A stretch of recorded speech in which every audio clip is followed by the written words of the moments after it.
Guys, ఇప్పుడైతే climate చాలా change అయిపోయింది. సూర్యుడికి వస్తున్న వర్షం అయితే వస్తుంది.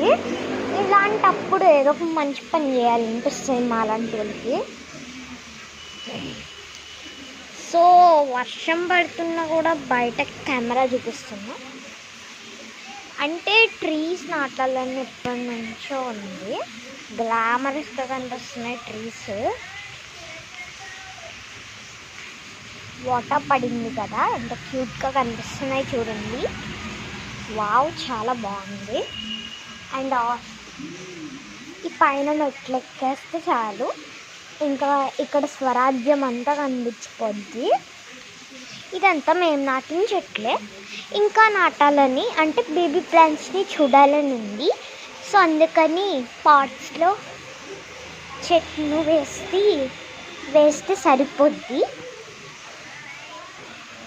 సో ఇలా పాట్స్లో చెట్లు వేస్తే చాలా మంచిది. అండ్ సో ప్లాంట్స్కి సేవ్ చేసినట్టు ఉంటుంది. సో అందుకని చెప్పేసి అయితే నేను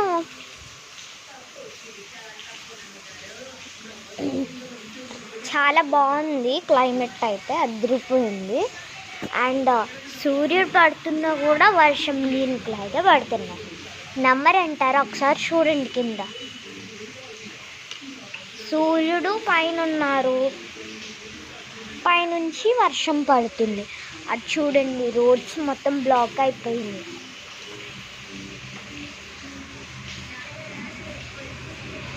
కానీ వర్షం పడితే ప్రతిదీ చాలా క్యూట్గా కనిపిస్తుంది. ఇది చూడండి ఎంత క్యూట్గా కనిపిస్తుందో. ఇక్కడ నుంచి బయటకు వెళ్తే మనకి ఇంకా మన అమ్మలతోనే ఉంటుంది పెద్ద కుంప. సో అందుకని చెప్పేసి అయితే నేను బయటే తిరుగుతున్నా, లేకపోతే బయటకు వెళ్ళిపోయాను.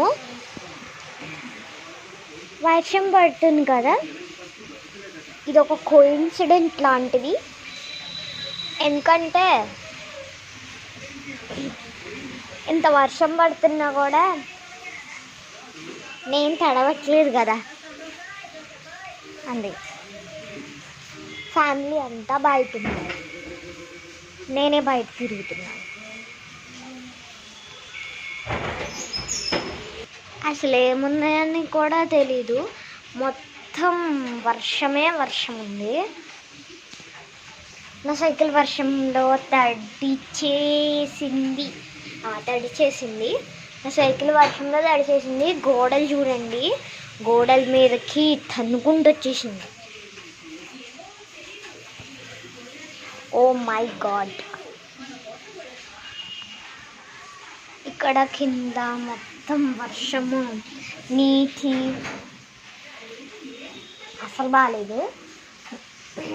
సో అటు ఎందుకు చూపించట్లేదు అంటే, అటు మాది కాదు, ప్లస్ అక్కడ బాగా వర్షం పడితే ప్లస్ అక్కడ ఇన్సెక్ట్స్ కూడా తిరగచ్చు. మీన్స్ జెర్రీ అలాంటివి తిరుగుతాయి అన్నమాట. సో అందుకని చెప్పేసి అయితే నా సేఫ్టీ కోసం అది తిరగట్లేదు. ఇటే చూపిస్తున్నా. కానీ చాలా క్యూట్ ఉంది కదా, అసలు సూపర్గా ఉంది క్లైమేట్ అయితే.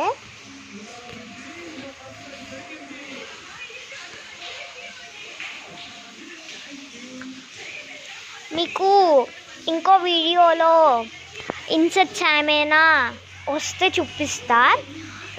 రీసెంట్లీ పాము కూడా వచ్చింది, నేను చూడలేదు కానీ చెప్తున్నారు ఇక్కడ పాముని చూసాము అట్లా అని. చాలా బాగుంది అయితే నేచర్. అక్కడ నేచర్ అంతా సూపర్గా ఉంది. ఆ పువ్వు భలే ఉంది, నాకు ఆ పువ్వు నచ్చింది. అండ్ అక్కడ మొత్తం చూస్తే మీరు అంతా గుంటలు ఉంది. అటు వెళ్తే ఇంకంతే. అండ్ ఒక మంచి పని చేస్తాం కదా మనం ఎప్పుడు, అందుకే ఇవన్నీ ఒక్కొక్క రైనీ సీజన్కి ఒక్కొక్క మొక్క నాటాము. సో మీలో ఎంతమంది మొక్కలు నాటుతారో కామెంట్ చేయండి. Thank you.